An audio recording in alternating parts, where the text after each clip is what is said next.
بسم اللہ الرحمن الرحیم۔ ناظرین السلام علیکم۔ آج کا ٹاپک ہے عظمت شب عاشور۔ بسم اللہ الرحمن الرحیم۔ شب عاشور جسے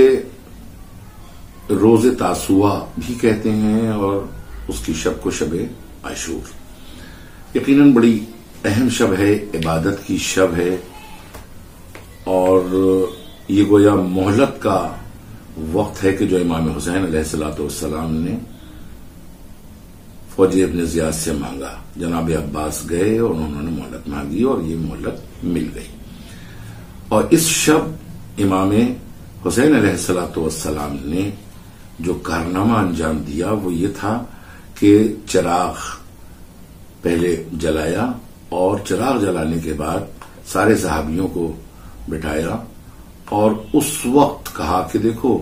یہ فوجی ابن زیاد، فوجی یزید، عمر سعد، یہ ہماری جان کا دشمن ہے، ہمارے اعزا کا دشمن ہے، لہذا تم لوگوں سے ہم بار بیعت اٹھائے لیتے ہیں، تم لوگ جہاں چاہے چلے جاؤ، ہم نہیں چاہتے کہ ہمارے چاہنے والے اذیتوں میں رہیں۔ چراغ اگر تم جو ہے وہ چراغ کی روشنی میں نہیں جانا چاہتے تو ہم چراغ بجھائے دیتے ہیں، تم چلے جاؤ۔ مولا نے چراغ بجھا دیا، لیکن تاریخ گواہ ہے کہ ایک شخص بھی اس میں سے نہیں اٹھا اور سارے کے سارے لوگ بیٹھے رہے۔ اسی وقت امام حسین علیہ الصلوۃ والسلام نے ارشاد فرمایا کہ جیسے اصحاب پروردگار عالم نے مجھے دیے، نہ میرے نانا کو دیے، نہ میرے بابا کو دیے، نہ میرے بھائی کو دیے، جیسے اصحاب مجھے دیے۔ یقیناً جب یہ آوازیں بی بی زینب نے سنی تو در خیمہ کے اوپر آئیں اور کہا کہ بھیا یقیناً آپ کے اصحاب ایسے ہیں، میں بھی تو دیکھوں کہ یہ اصحاب کیسے ہیں۔ تو سارے اصحاب بغیر امام حسین کے حکم کے پہلے ہی، بلکہ حکم نہیں دیا تھا لیکن پہلے ہی تلواریں اور نیزے لے کے پہنچ گئے جناب زینب کے خیمے کے پاس، اور انہوں نے کہا کہ ہم اپنے سینوں پہ یہ خنجر رکھتے ہیں، اگر آپ اجازت دیں تو ہم اتنا جھکیں کہ خنجر اور تلواروں کی نوکیں میری پیٹھ سے باہر آ جائیں۔ جناب زینب نے رو کے کہا یقیناً میرے بھائی نے صحیح فرمایا اور تم اسی لائق ہو۔ بس عزیزان گرامی، شب بھر عبادت ہوتی رہی، اس طرح سے عبادت ہوتی رہی کہ امام حسین کے خیمے سے، صحابیوں کے خیمے سے کہیں تلاوت قرآن کی آواز آ رہی، کہیں کسی دعا کے پڑھنے کی آواز آ رہی ہے۔ امام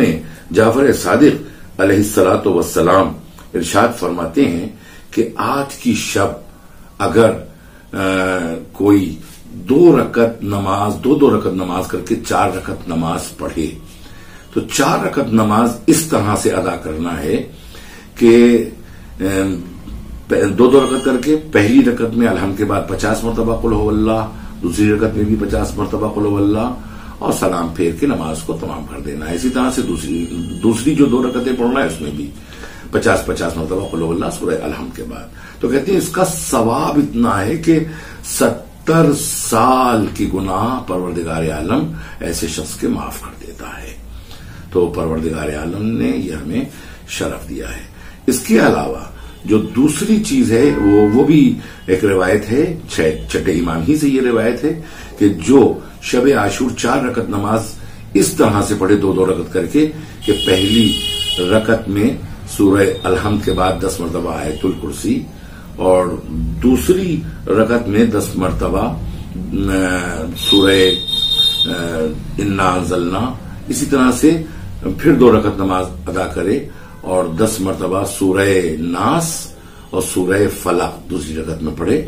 اور نماز کو تمام کر دے، اور جب نماز تمام ہو جائے تو پھر 100 مرتبہ وہ قل هو اللہ احد، سورہ قل هو اللہ، سورہ توحید پڑھے۔ تو کہتے ہیں کہ پروردگار عالم اس کو جنت میں عظیم مقام عطا کرے گا، اور اس عمل کی برکت سے پروردگار عالم اس کے پچھلے 50 سال کے گناہ اور آئندہ 50 سال کے گناہوں کو معاف کر دے گا۔ بہت اہم نماز ہے، بڑی فضیلت ہے،